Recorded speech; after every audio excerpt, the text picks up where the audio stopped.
तो चैप्टर की स्टार्टिंग में हमें दिखाया जाता है प्रिंस को, जो डेन को मुस्कुराकर बोल रहे होते हैं कि मैं जल्दी ही तुम्हें ढूंढ लूँगा और तुम्हारे पास आ जाऊँगा। जिसको सुन के डैन थोड़ा डर जाती है और जल्दी से फैब्रिक रख के घर की साइड भागती है और भागते भागते सोचती है कि हमारी कंट्री के नियम के अनुसार राजकुमार को ही सिंहासन संभालना होता है, लेकिन राजकुमार चियोंग का इमेज सबके सामने बहुत ख़राब है, इसलिए राज्य अभिषेक स्थगित कर दिया गया है और उनके जगह पे सारे लोग डिसीजन लिए हैं कि छोटे राजकुमार को ही राजा बनाएंगे।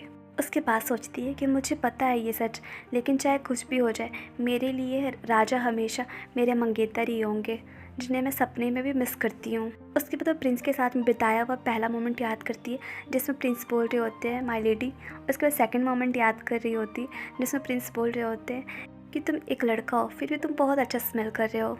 जिसको याद करके ये सोचती है कि प्रिंस कितने अलग थे दोनों जगह पे। क्या प्रिंस अच्छे हैं या बुरे, मुझे कुछ भी नहीं समझ में आ रहा है, लेकिन मेरा उनसे शादी होने वाला था, लेकिन अब हम कभी साथ में नहीं रह सकते। और ऐसे सोचते सोचते वो मेन गेट के पास आ जाती है, जहाँ पे देखती है कि सुरक्षा बहुत कड़ा है और एक एक आदमी का पहचान कर करके उन्हें जाने दिया जा रहा है। तभी एक अधिकारी बोलते हैं कि अगर आप लोगों को यहाँ से बाहर निकलना है तो यहाँ पे आइए, पहले अपना चेकिंग कराइए, उसके बाद ही आप यहाँ से बाहर निकल सकते हैं। जिसको देख के डैन पूरी तरह से डर जाती है और सोचती कि क्या करूँ क्या करूँ। फिर वो सोचती है कि वापस जाना ही बेहतर होगा और ऐसे सोच के वो वापस कोठा में पहुंच जाती है और सोचती है कि मेरे पास दूसरा कोई रास्ता नहीं है, क्योंकि बहुत ज़्यादा यहाँ पे सुरक्षा कड़ा किया गया है और मुझे लगता है कि सुबह होने तक ये सुरक्षा चलते रहेगा और एक बार जब सुबह हो जाए तब मैं यहाँ से चुपचाप से निकल जाऊँगी, तब सिक्योरिटी थोड़ा कम होगा। और ऐसे सोचते सोचते वो एक रूम में पहुंच जाती है जहाँ पे वो सामने देखती है कि प्रिंस है।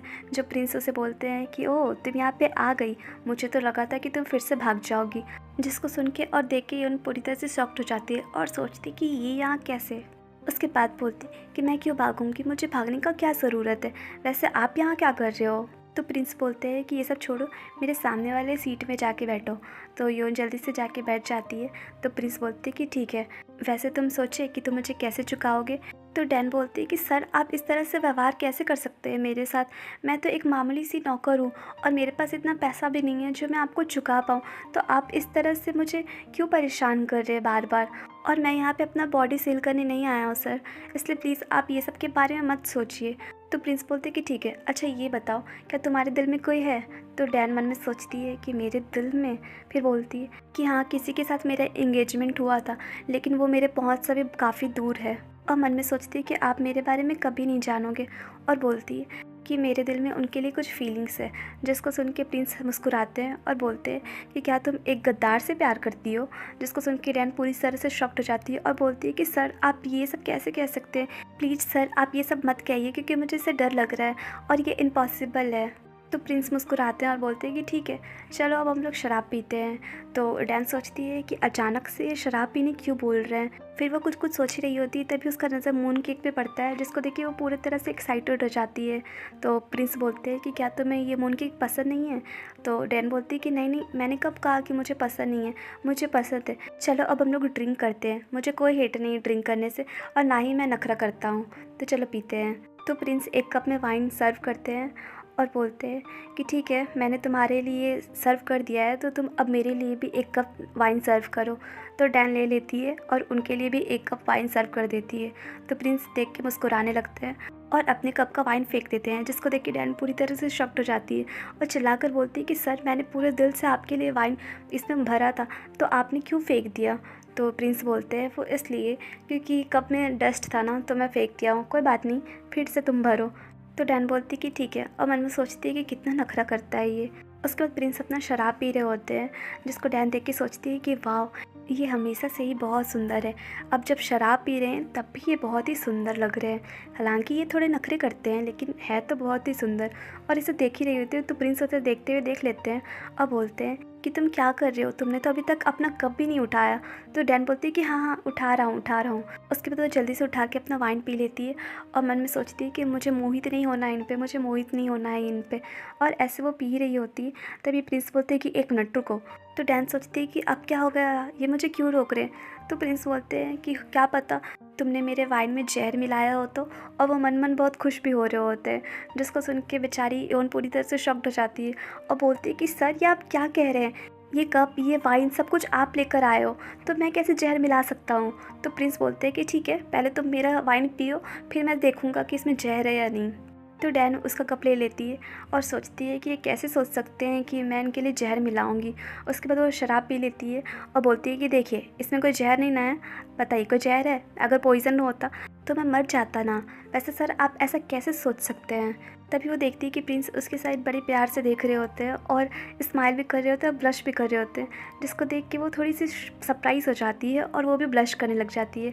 उसके बाद प्रिंस अपनी जगह से उठ कर आते हैं और उसके गाल में बड़े प्यार से टच करते हैं और अचानक से उसे किस करते हैं, जिसको देख के योन पूरी तरह से शॉक्ड हो जाती है और वो ब्लश भी कर रही होती है और उसका दिल भी धड़क रहा होता है और वो सोच रही होती है कि एक मिनट, ये क्या हो रहा है मेरे साथ। फिर सोचती है कि मैं सांस नहीं ले पा रही हूँ, लेकिन फिर भी मुझे बहुत अच्छा लग रहा है। तो प्रिंस पूछते हैं कि कैसा फील हो रहा है। तो डैन बोलती है कि प्लीज़ स्टॉप, आप ये क्या कर रहे हो मेरे साथ। तो प्रिंस बोलते हैं कि तुम क्या सोचते हो, मैं नहीं जानता हूँ तुम्हारे बारे में कुछ। उसके बाद बोलते हैं कि लोग मुझे प्ले बॉय बोलते हैं, बदमाश बोलते हैं और ना जाने क्या क्या बोलते हैं। तो उनकी नज़र में मैं प्ले बॉय हूँ, तो मैं एक नज़र में ये बता सकता हूँ कि तुमने अपना भेष बदला है, लेकिन मैं बस ये जानना चाहता हूँ कि तुमने बॉयज़ के कपड़े क्यों पहने। उसके बाद वो योन के सर से उसका टोपी हटा देता है, जिससे योन का बाल बाहर आ जाता है।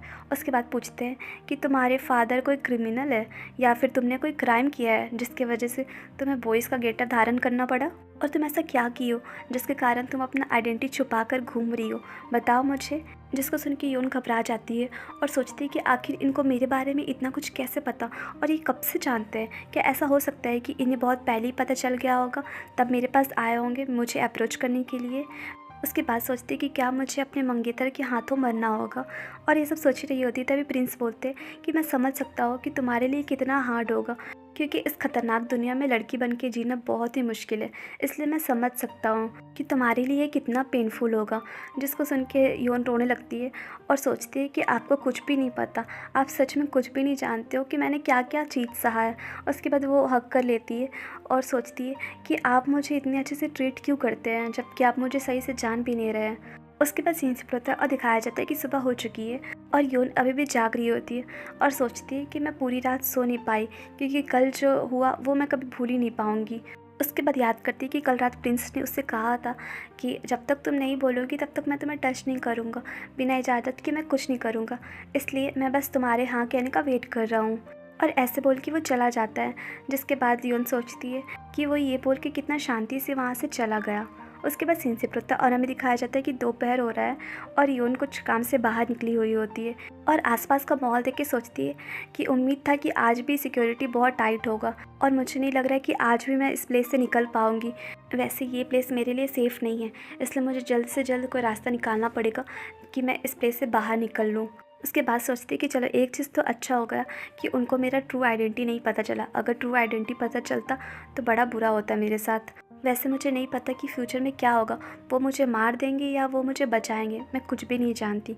और ये सब सोचते सोचते वो रोमांटिक मोमेंट भी याद करने लगती है, जिसको याद करके वो ब्लश करने लग जाती है और सोचती है एक मिनट, मैं ये सब क्या सोच रही हूँ, मुझे खुद पे कंट्रोल करना चाहिए, मुझे ये सब चीज़ नहीं सोचना चाहिए। उसके पास सोचती है कि लोग उसे प्ले बॉय बोलते हैं, अब मुझे समझ में आ रहा है क्योंकि वो मुझे जिस तरह से ट्रीट कर रहा है वो तो प्ले बॉय जैसा ही है। और अब मुझे लगता है कि उनके बारे में जो र्यूमर्स फैलाए गए थे वो कहीं ना कहीं सच भी हो सकते हैं। वैसे मैं जानना चाहती हूँ कि वो कितने लोगों के साथ टाइम स्पेंड करते हैं। और ऐसे सोच सोच के वो आगे जा ही रही होती है, तभी एक लेडी बोलती है कि हे डेन, आज इतनी सुबह सुबह तुम कहाँ जा रहे हो। तो डेन हंसती है और बोलती है गुड मॉर्निंग मिस, मैं बस थोड़ा टहल रही थी। तो लेडी बोलती है कि आज सुबह मैंने ये राइस केक बनाया है, तुम लो ना, ट्राई करो ना।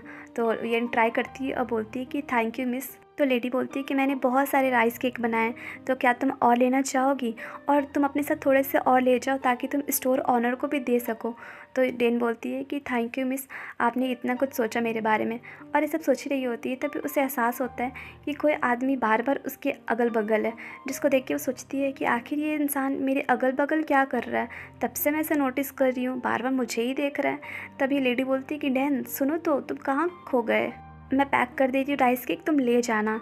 तो डैन बोलती है कि ठीक है, और सोचती है कि वो आदमी अभी भी यहीं पे, अब तो मुझे क्लियर हो गया है कि वो आदमी मुझे फॉलो कर रहा है। फिर वो जल्दी जल्दी में लेडी को बोलती है कि आज के लिए मुझे माफ़ कर दीजिएगा क्योंकि मुझे कहीं जाना है, लेकिन नेक्स्ट टाइम मैं आपके पास आऊँगा ना तो ले लूँगा।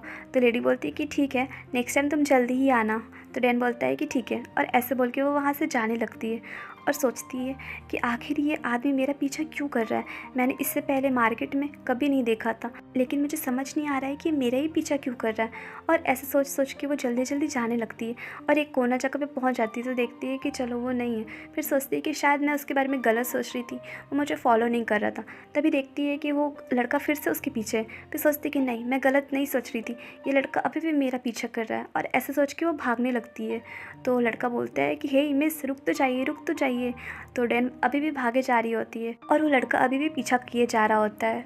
तो गाइस, ये चैप्टर यहीं पे एंड हुआ और आप लोग मुझे कमेंट करके ज़रूर बताइएगा कि आप लोगों को ये स्टोरी कैसी लग रही है। और प्लीज़ चैनल को लाइक शेयर सब्सक्राइब कीजिए। Bye bye.